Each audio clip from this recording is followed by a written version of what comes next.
आज है संडे और हम बहुत ज़्यादा डीप वाली स्टडी आज नहीं करने वाले।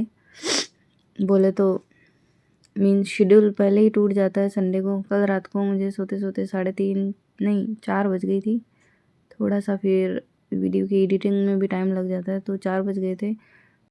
फिर सोचा कि संडे ही मिलता है, एक सब सो रहे हैं तो हम भी थोड़ा-सा रिलैक्स कर लेते हैं। तो मैं उठी थी आज 8:30 नहीं 9 बजे।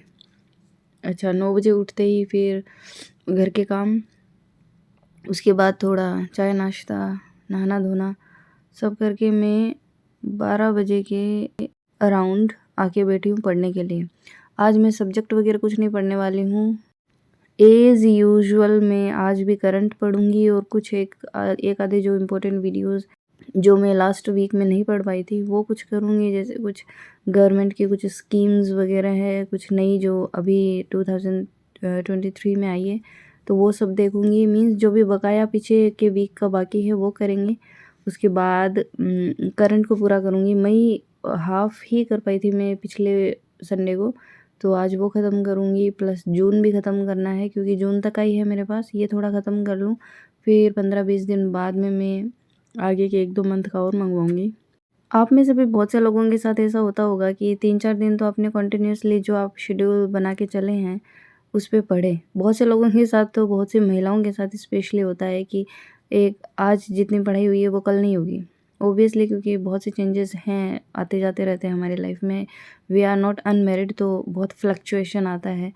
लेकिन फिर भी जो शेड्यूल बना के बैठ रहे हैं, जिन्होंने सब मैनेज करना धीरे-धीरे सीख लिया है, मेरी तरह ढाल लिया है अपने आप को, तो उन लोगों के साथ भी दिक्कत ये आती है कि 4-5 दिन लगातार पढ़ लिया और उसके बाद में वो शेड्यूल कहीं न कहीं गड़बड़ा गया। जैसे मेरे साथ संडे को होता है क्योंकि संडे को क्या है, जो सैटरडे नाइट होती है उसमें फिर मेरे लालच रहता है कि आधा 1 घंटा चलो और पढ़ लेते हैं या कुछ और जो बकाया जो चीज़ें हैं वो कर लेते हैं। और उसके बाद क्योंकि कल अब मॉर्निंग में वो प्रेशर नहीं रहेगा कि बच्चे को स्कूल भेजना है, इनको ऑफ़िस जाना है, तो नाश्ता पानी सब करवाओ, इनका टिफ़िन पैक करो, तो ऐसा कुछ टेंशन तो रहता नहीं है। तो फिर अगर सैटरडे नाइट को हमने 4-5 बजा दिए हैं तो ऑब्वियसली हम संडे को फिर लेट ही उठेंगे। तो ऐसा ही मेरे साथ हुआ, मैं उठी 9 ओ क्लॉक।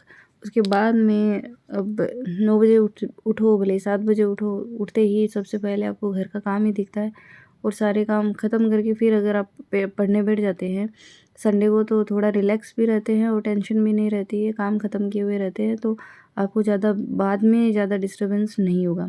लेकिन संडे को जिस दिन ये दोनों या तीनों या जो अपने घर के जो है बच्चे-वच्चे सब घर पे रहते हैं, तो वो शेड्यूल हमारा नहीं रह पाता है जो continuously from Monday to Saturday था।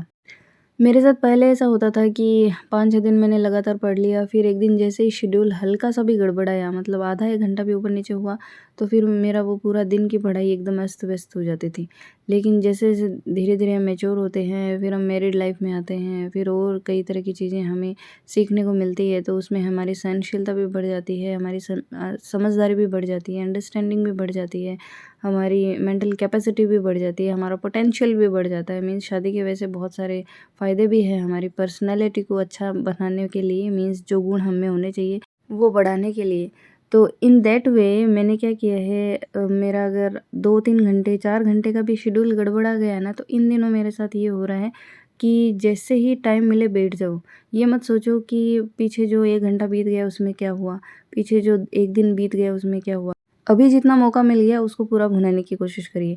तो इस वीडियो में मैं आपको भी एक एडवाइस यही दूँगी कि अगर आपका शेड्यूल गड़बड़ाता है तो आप मत गड़बड़ाइए।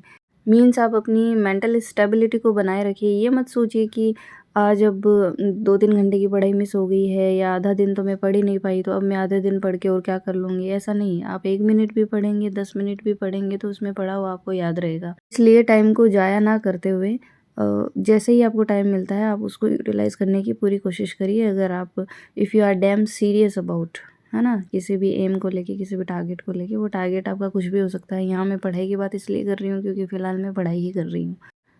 परसों जो गेहूँ मैंने धोए थे 2 दिन अच्छी धूप में वो लग गए हैं, अब सूख गए हैं, तो आटा भी पिसवाना है, तो फिर मैंने एक बार अपनी पढ़ाई को वापस लगाम लगाई है और यहाँ आके मैं थोड़ा-सा पिक ओवर कर रही हूँ गेहूँ को क्योंकि थोड़ा-सा कचरा इसमें हो जाता है। फिर वैसे अच्छा भी है छान के जो थोड़ा बहुत उसमें वैसे तो मोटा ही होता है गेहूँ, लेकिन थोड़ा बहुत कुछ निकल जाता है तो वो हम चींटी को डाल देते हैं। एक तरीके से अच्छी चीज़ है ये।